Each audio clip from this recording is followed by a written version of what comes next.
Welcome everybody to the first segment of the Northwest music scene, and we have a special treat for everyone tonight. It's my privilege to introduce Mr. James A. Hendrix, who has so graciously conceded to let us come into his home and have a real sit down and chat.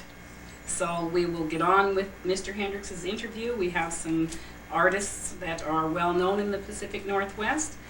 We're going to feature excerpts from concerts, and we're going to talk to them about the effect that Jimi Hendrix has had on their music and the music world in general. So bear with us. Well, when did you first see your son? After he was 3 years old when I come out of service in 45, the latter part of 45.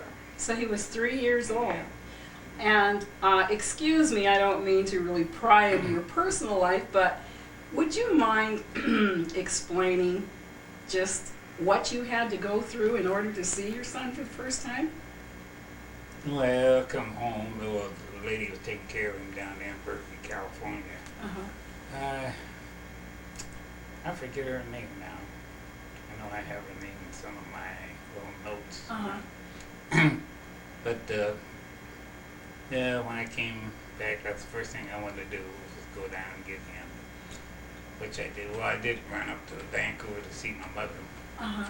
and then from there I came back to Seattle and then went down there and got Jimmy and brought him back here to Seattle. And that's what it was. And if I could be allowed to impose just a hair more, I know I'm really getting close, aren't I? What was it like when you first saw him? I mean, after all you'd gone through during his birth and what have you? Oh, it was real strange. I guess it would be. We didn't know each other. This woman had a picture of me in my uniform sitting there on the mantle, and he knew that was Daddy. And naturally she told him who I was when I come there, because he knew I was coming. Uh-huh. And so it was kind of hard getting acquainted with it. Did it? You know how little ones often make shy. Did he display any shyness, or was he fairly open No, with he you? came back to me on account of some of his little friends around there. Their dads were around, and sometimes he'd call them Dad. And the one would tell him, "Well, that's not your dad. Your dad's in the service." Uh-huh. And he knew that picture. He always pointed that and knew that was me. So it must have been a pretty good likeness of you. Anyways, he was so glad when you got to meet his dad in person. Oh, that's great. So I understand that you pretty much raised Jimmy and his brother by yourself. Is this true, or? So a good deal of time after I got back. So you experienced the single parent Oh, yeah. life. Very much so. It must have been really an interesting thing because of the fact that you were a male as opposed to a mother. I know they've generally always had some kind of assistance for mothers and children. Did you experience any kind of difficulties that were peculiar to the fact that you were a father with children? Oh, yeah. Well, I had to cook, wash, bathe, all of that. That's the reason why I hate to cook now. When Jimmy got older, he said, "Dad," he said, "when you going to get married again?" So got tired of my cooking. And get a cook, huh? Yeah. I said, "Well, it's easy to get into." I said, "Man," I said, "it's hard to get out of." Well, when in your recollection was the first indication to you that Jimmy was talented musically? Well, I know he used to do a lot of drawing, and he always said that he could do something with his hands. Uh-huh.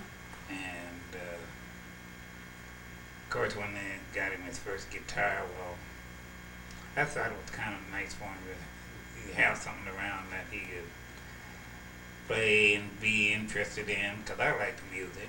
Uh-huh. And to keep him off the streets and all sorts of stuff.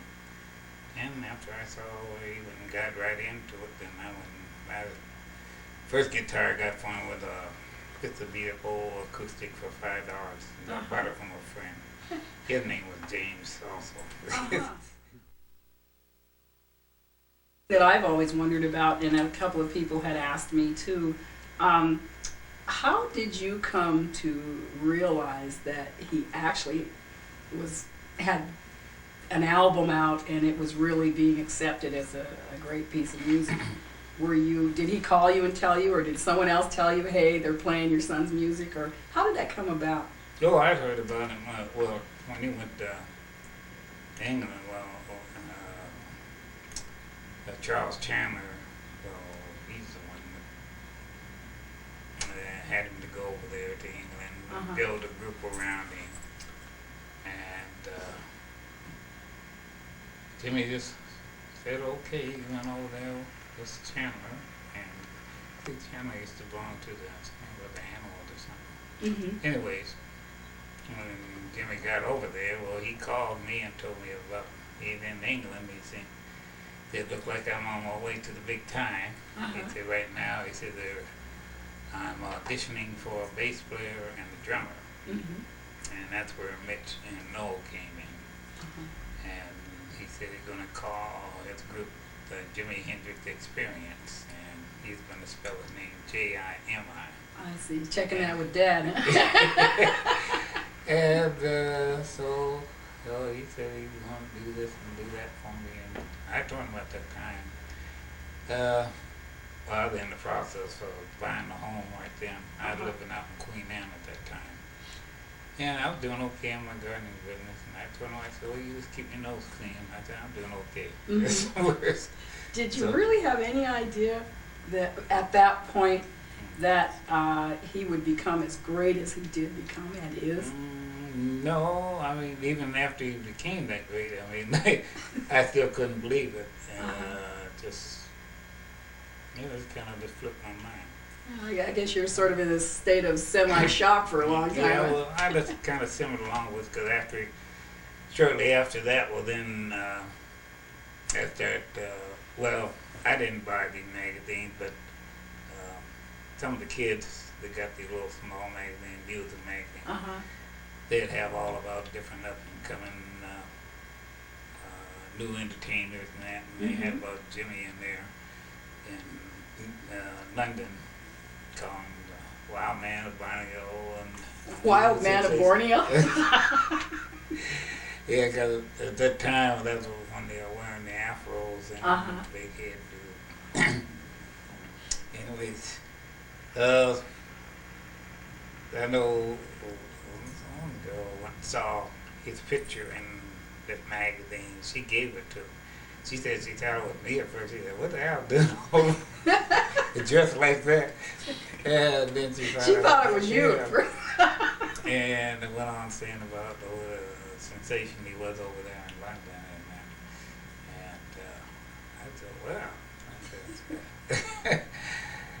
I just played it cool fine. What was your impression when you first... Well, it really knocked me out. Well, I always thought to myself, I told him, like, when he was a kid at home before he went to service and he learned how to play, and he had his electric guitar then. And I said, well, when you get into it, I said, you do something original. Do your own thing. He certainly didn't disappoint you, did he? He sure didn't. Because I know when I listened to that record, I was used to certain type music, like the original black style music and blues and that. But I listened for these little certain breaks that I was used to, but they didn't come in there. I mean, it went on to something else, and it's taking a little something to get used to. I mean, like it really flipped out. I mean, I'll bet. Well, he sure did something original. I mean. Yeah, and the rest of the world kind of agrees with you. We're going to stop here for just a brief moment, and we'll be back with Mr. Hendrix.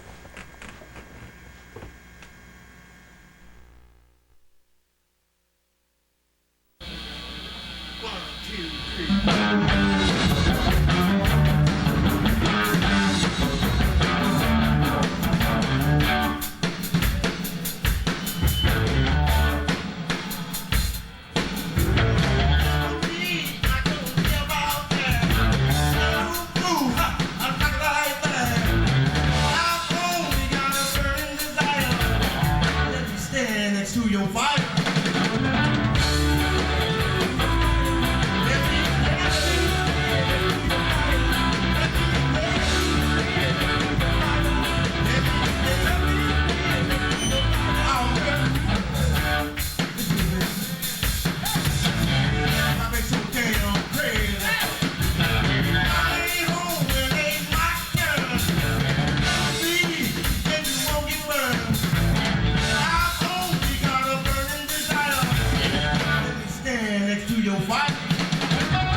it's too loud when it went out there, so we hope it sounds better than it does up here. How does it sound?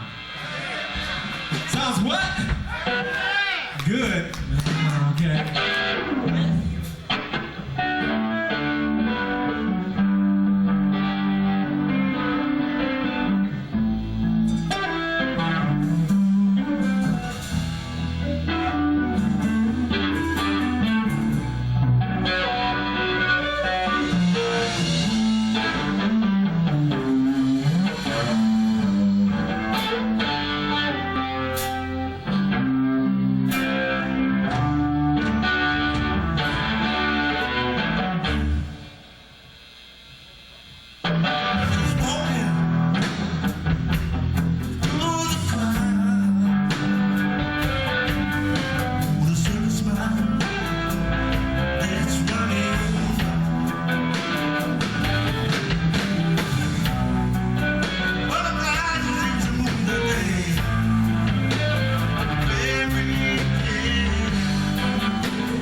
want to thank our audience for rejoining us here on the show.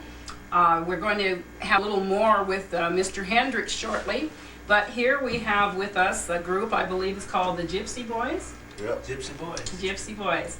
And I'd like to more or less just give a little bit of background from my own knowledge, which isn't that extensive. I have seen the group perform many times, and I've always seen a real great audience response. And I want to ask each one of them how they feel about Jimi Hendrix and his contribution to music, and perhaps how each one of them was what has been inspired. So let's just start with the gentleman on the end here, and we'll ask you to identify yourself. My name is Bigelow. And Bigelow, you played the bass for Gypsy Boys. That's right. I also understand that you're not dubbed as a bass player per se. Is this true? Yes, I am. I'm dubbed. No, he's not. He's a guitar. Well, heavily as a bass player. But And a that's singer okay. and a I dancer. see. That's okay. That's all right. But he's pretty. Jimi Hendrix quote, which I believe comes from Hit Parade magazine. I'm not exactly sure which year, but Jimmy was quoted in that magazine as saying that he had made it to the top, but one of the things that he wanted to express was that it was very, very difficult for new talent to really be noticed. And I think Jimmy himself traversed the country for quite a while and played with a lot of named people before he was ever appreciated for the artist that he really is.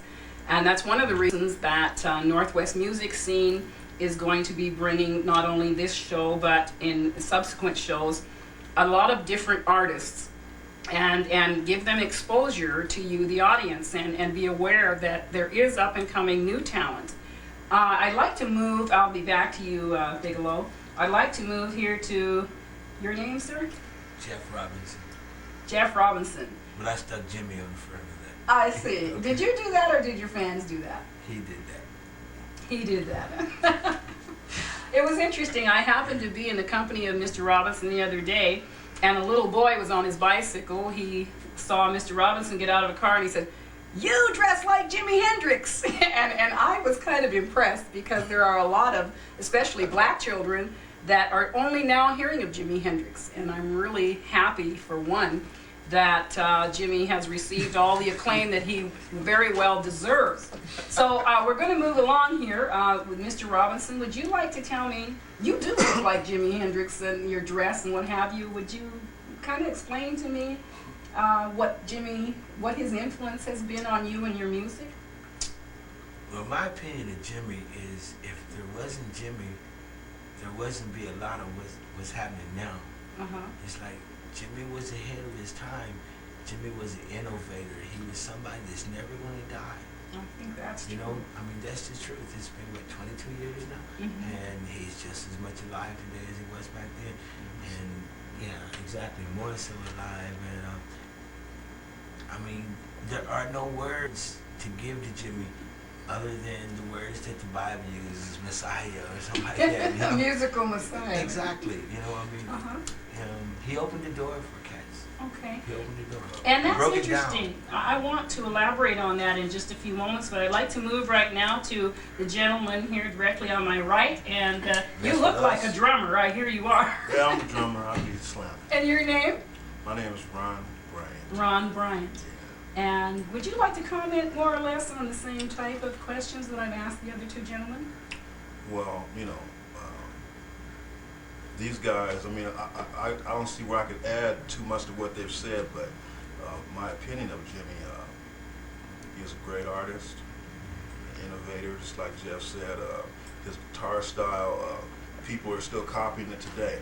There's a lot of guitar players out there now who are receiving a lot of accolades, but actually they pattern themselves after Jimmy. Even some of them don't even give the brother the credit that he should be getting, because they're just copying him. And I would like to expound on what Biggs was saying about the music industry in terms of new artists that are coming up. And I think that now, whereas, you know, Jimmy, like you said, he did what we call paying your dues.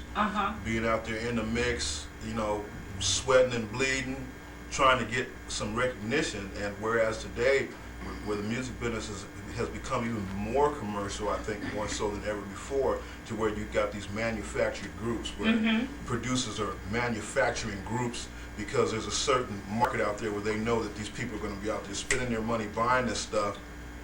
To whereas you got a lot of hard-working cats that are out here in the trenches, what I call a crab pot. Everybody's in the crab pot trying to climb out. Fortunately, some of us make it, some of us don't. But in the terms of Jimmy, you know, it's like he's one of the guys that you know, he's up there with some of the great artists of all time who actually have changed music, actually changed the evolution of music to where, you know, it went a certain way, and he's one of the guys that put it there. He was driving. Yeah, he was driving. And that brings me back to another point about the quote that I mentioned, that Jimmy said in that same article that he would like to see, if it were at all possible with him, that something be done to actually help new artists to get exposure while they're groveling away in the, what was that you called it, the crab pot? Yeah, right. Everybody's in the crab pot. And let me just add this, is that, you know, see, right now, one thing I would like you big record execs to know out there is that there's a lot more going on in Seattle. There's a lot more going on in Seattle other than just rock. Grunge. You know, you guys are coming here grabbing with these rock bands. Check out what's happening on the other set. You know, we can play rock too. Yeah, we can play it all. There's a lot of things happening here in Seattle right now. And this isn't a major attack on the labels, mind you. Oh, no. But you know, just, you know, like you said, we're coming up, we're upcoming, we're trying to make it. There's a lot of untapped talent here in Seattle. Can I say something? Yes, go ahead. It's something that this cat 2 years ago, you know, we was playing at this club one time. He says, "Hey, yeah, you know, I really like it here. You don't have to act a certain way and do a certain thing. You know, and that's the way it is with the labels anymore. Almost, you know, either you look that way and you be that way, and you might get a break. But Jimmy said, I'm gonna be Jimmy, and you know, he was great enough. He said, look, I'm just gonna. Al said, hey man, do your own thing. And he did that. And that's what he did. And he is never going to die. I do think it is of interest that Jimmy, along with a lot of other artists that have particularly come out of the Northwest, not only went across the United States without really getting a lot of recognition or breaks, but had to actually be taken to Europe, excuse me, to actually be appreciated for what he himself had to offer. And I think that's a subject that needs addressing in the future. Gentlemen, I'd like to kind of offer you a free-for-all, but I'm kind of afraid to. I don't want a chaotic melee. But have all of you met Mr. Hendrix in the past? Yes. Yes. And I would like to ask each one of you to make a brief statement as to how you feel that Mr. Hendrix keeps Jimmy's music alive or enhances Jimmy's image or anything of that nature. Just comment freely. We'll start with the gentleman on the end here. Bigelow. I'm not really that good at making comments.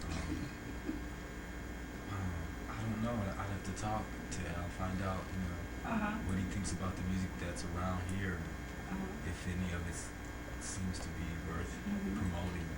Well, I don't speak for Mr. Hendrix, but he seems to be a very amiable chap, and perhaps after the show you might make some arrangements to discuss these things with him. Jimmy Jeff, they call you. Would you like to comment on that? I'm coming on Mr. Al Hendrix, you know. I traveled about 2,000 miles just to meet the man's presence. And was this recently? Things that I'm not going to put on the show. There's some good times and some bad times. We're not going to talk about the bad because it's good now. So, but I got to give the man credit because, I mean, when things go on for Jimmy, he's there. You know, he doesn't let it die. He can't let it die because it's not going to die, for one. But I think he really appreciates the, you know, like, because I mean, we've been around, you know, where he's been there at times and cats been playing, and I know some cats that play with me and stuff. you know, he kick it with him. You know, Uh-huh. I mean, it's like, yeah. what's Makes you feel happening? comfortable. Yeah, He'll make it's you not feel like, good. hey, I'm Jimi Hendrix that. No, he's everyday people, like Sly said, everyday people, you know. He didn't know who he was. Yeah, I mean, you know, he's not gonna wear a big flag and say, yeah, he don't he's need a not flag. flying a You know, flag, it's just there, man. yeah. I think that just from my own observations of Mr. Hendrix, I think I'd even say he's a little shy sometimes. Hold it.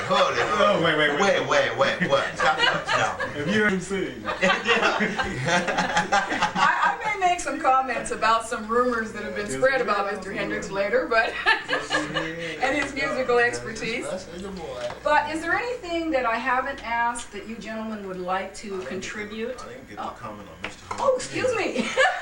Excuse me. Hey, Don't let him comment. Let him comment. Don't have We're gonna get mad. Oh, okay. Don't have me going off now.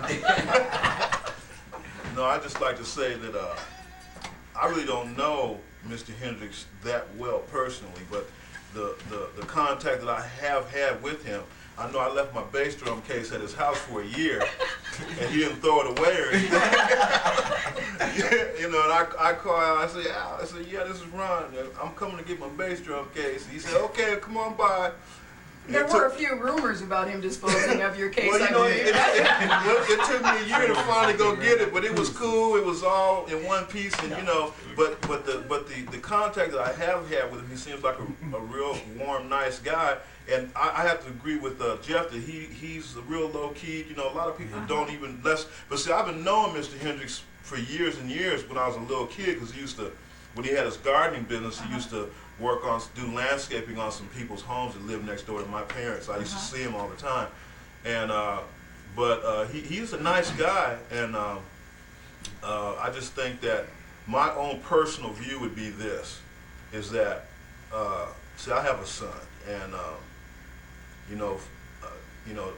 Jimmy is a legend, and Yeah, that's for sure, and undisputed. yeah, and the thing is that being a father, I'm sure that Mr. Hendrix. He dealing with all the things he has to deal with, and always being there for people who want to do tributes to Jimmy and things like that. And sometimes it probably may be kind of hard on him, you know. And excuse me, I didn't mean to cut you That's off. okay.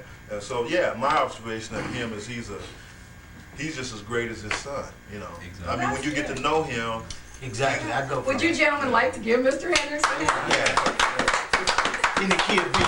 In the key of B. Okay, as I had asked just prior to that, if there's any other comments that you want to make, please feel free to do it in an orderly fashion, of course. I like to make it. Oh man. You go first. You go first. Man, you go. I'll go first. You go ahead. Whoops, Okay. time's up. Well, Like if Al See ya. see this video, you know, he gets to check this video out. I just wanted to say, things are cool. You know, when these businesses thrive, we're gonna make it, and we need to all stick together. That's about it. And I'm sure if you gentlemen have anything to do about it, you're only going to pick up the torch and run as far as carrying on what Jimmy passed on musically. I'd move in. It's a track team. Uh-huh. It's a track team. If I get a chance, I'd like to talk to, I know that one of the gentlemen has to leave fairly soon. I would like to come back to the other two and ask you some basic questions concerning that. But right now we're going to pause right here. And I didn't get to say anything. but you come back. You come back. I need you. open season on these two. I won't survive. Would you want me? No, actually. I didn't do it. Look at he teaming up now. I didn't do it. You ain't got this all.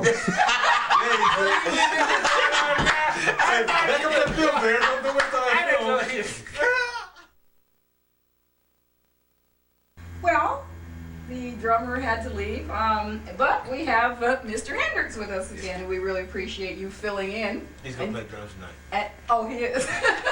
Mr. Hendrix is going to play drums tonight. Yeah. You know, we shouldn't say that. There's been a number of rumors out about you, Mr. Hendrix, and your musical abilities. Nothing surprising me. Nothing surprises me. Well, I know you gentlemen are in a hurry, and I just thought it would be nice if you could just chat with Mr. Hendrix for a moment, and I'd like to know specifically, do you have plans at all for your musical careers that you feel that you could get advice from Mr. Hendrix on, or that type of thing? I want the same advice you gave Jimmy. I don't want no other, just what he gave Jimmy, you know. And that was your famous one-liner, right? Yeah. Do your own. Do your own thing. Keep wailing. Keep wailing. That's all I told Jimmy. Hey, Practice makes perfect, and that's it. he did it to the max too, didn't he? Do you gentlemen, I know that you do a lot of cover music and a lot of different styles. Do you gentlemen do original music? That's something I think. I'm going to say this. This man here, he's another Jimmy in my world. When I first met him, I said, man, where you been all my life, you know? I mean, it was like, shocked. There's another mutant, you know? Another mutant. and you know, but Basically. as far as original music, he's sharp. Uh-huh. I have a little bit, but it's like, it's boring to me. No. Do you But I really believe good that music. no matter what he does or I do or what anybody does, anybody that truly loves to craft the music Yeah. has got to give it to Jimmy. Uh-huh. But in the beginning of your career, in the middle, in the end, Yeah. Somewhere down he's the line. got to give it. I mean, because Country, western, there are two- jazz, rock, metal, Everything. gospel, Uh-huh. blues, everything, all of it, yes. Delta, all of it, man. You got to give it Well, to he's Jimmy. It definitely- started in this house. Y'all know it. Exactly. It started right there. It must have started here. I doubt it started in this house, was it?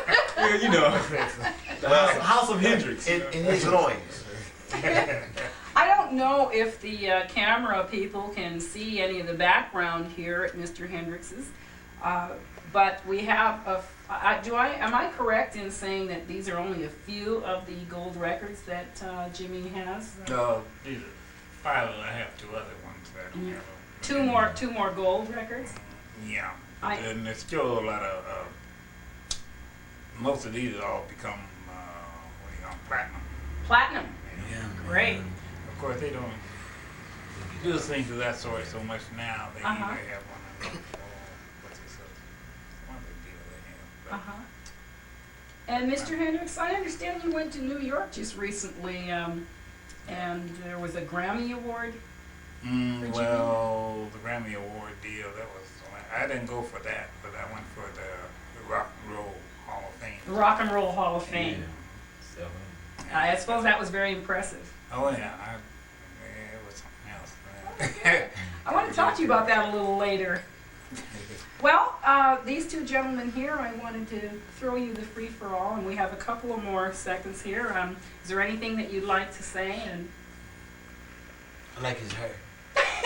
I was going to comment on that. Is that part of your showmanship? no, it's just me doing what I do. 'Cause, That's just you. I get a lot of comments from people, a lot of weird looks. I'm sure you do. I do, man. You know, It is impressive. It is. my own mother asked me once. Mom? So, like, I had to pull the hat off and let some people pull on it. You know, Uh-huh. it's hair. So it is yours, in fact. Right. Right? Well, that's interesting.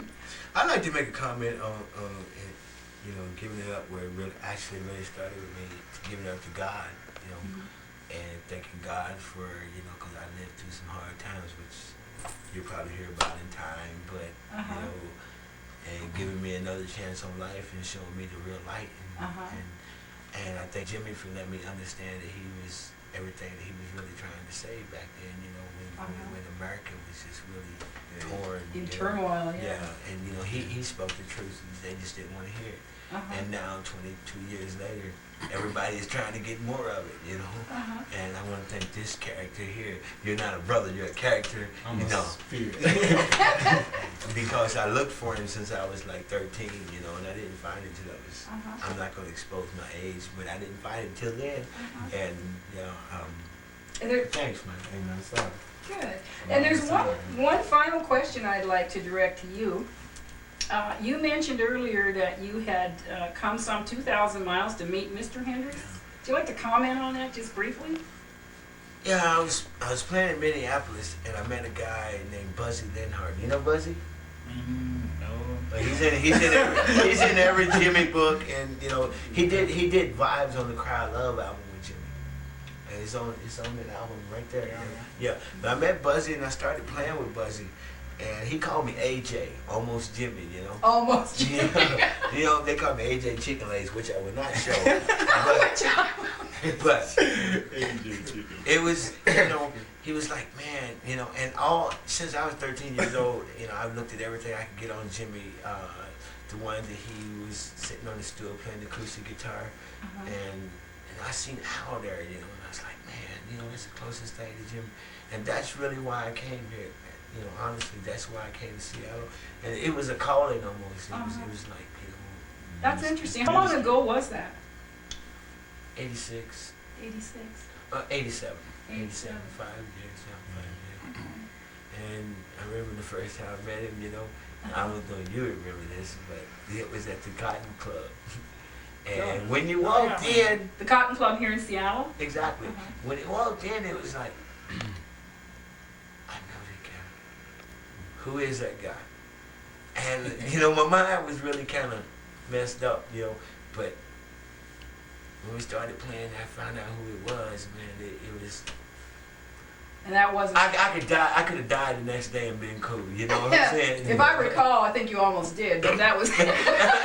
well, totally unrelated. That'll come out in, what's that magazine they write? The one that tells all the lies. National Enquirer. There you go. That'll come out. And I hope we're not going to be under suit for that. But anyways, I suppose we've run out of time, gentlemen. I want to thank both of you for your time and your cooperation. And you, Mr. Hendrix, I'm not quite through with you, but we're going to take a brief break here.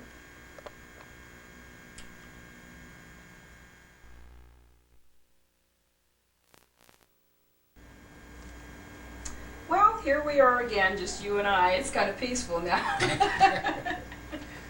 I understand, and I just have a few more questions for you. I really appreciate your kindness in letting us come in again, as I said before.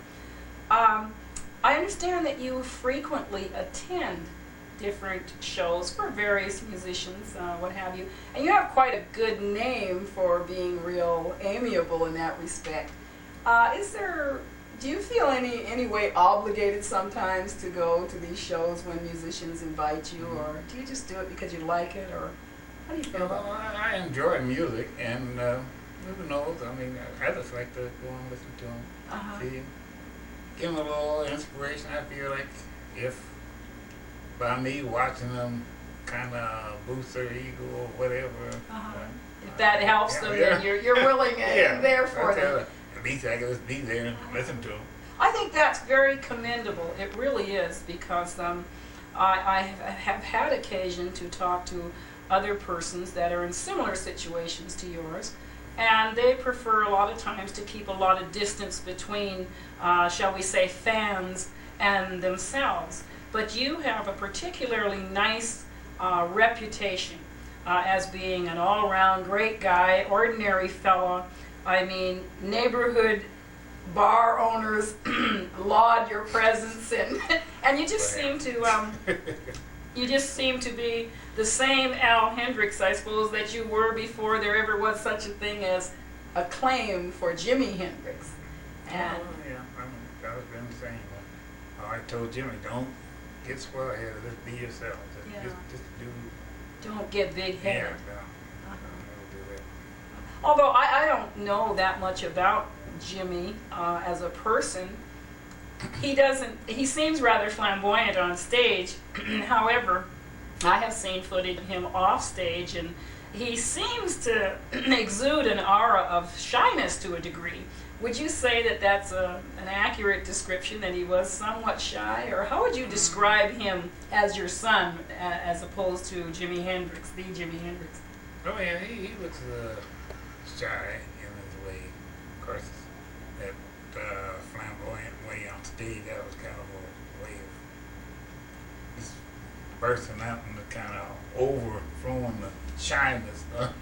Just let it all out on stage, huh? And of course, he liked to jive around, get a little kidding amongst the guys and the gals. I mean, people, you know. Well, apparently he was kind of shy, just in a normal way. He wasn't a wallflower, but he'd just sit back and be quiet. He wouldn't be boisterous and not make a whole lot of noise. Sort of a mellow kind of a fellow. Huh? There you go. I wish I had gotten to know him a lot better. I used to see him in high school and what have you, but I really didn't know him as a person. I understand, Mr. Hendrix, back into your personal business briefly. I understand that you're going to be a grandpa here again shortly. Yep, I was today. You were today? Oh, that's Uh-huh. great. Can I ask, was it boy or girl? Another boy. Another boy, I thought so. And for the benefit of the audience, we're speaking about Mr. Hendrix's daughter, Janie, and her husband, Troy Wright. Right. And today, just today, at what time was it?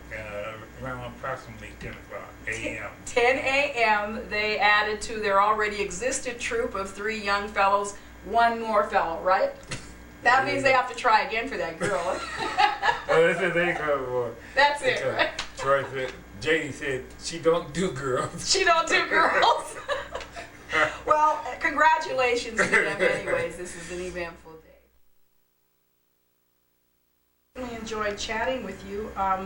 There's one last question, and this may be a bit of a touchy question, but it's something that people will ask. And once they find out that you know Jimi Hendrix's dad, they have these special questions they want to ask.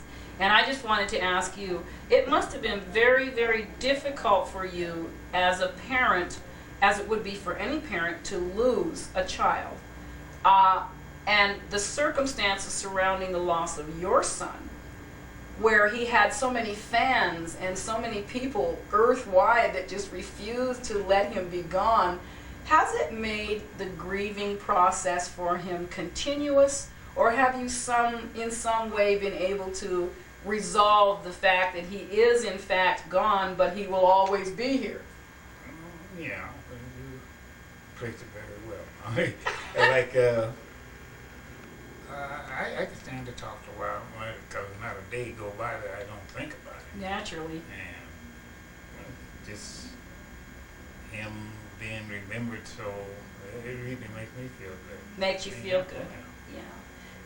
Do you just in your personal opinion, and I'm sure you had conversations with Jimmy, before he passed. I don't know how recent or in what proximity to his death, but do you feel that his music would have continued along the rock vein, or did he ever mention anything to you about the thrust of his music or the direction that he was going to take as regards his music?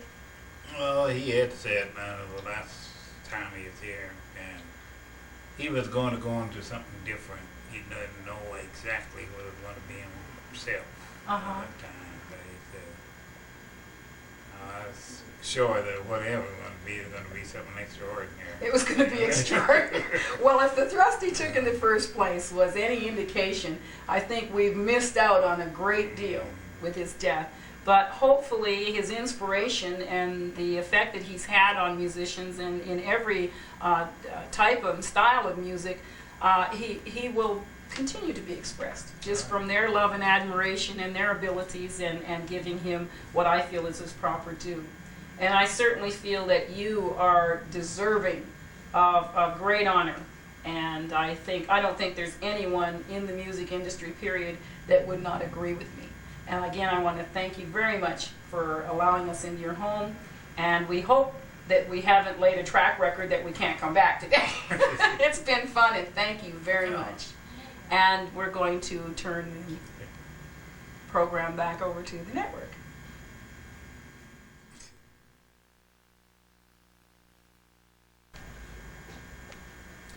Well, we certainly hope that the first segment of Northwest Music Scene has delighted your musical palates. We want to express the fact that if you're interested in seeing a little more of what you've seen as regards Gypsy Boys, they will be playing June 16th, I understand, at Parker's here in Seattle. And we're going to extend an invitation to anyone that wants more to come out. And that's the 16th of June, 1992, here in Seattle. So this is Gail Davis, and I want to thank everyone for joining us. We've had a lot of fun, and we want to encourage you to watch Northwest Music Scene. We have lots more in store for you on future segments. Thank you, and good evening.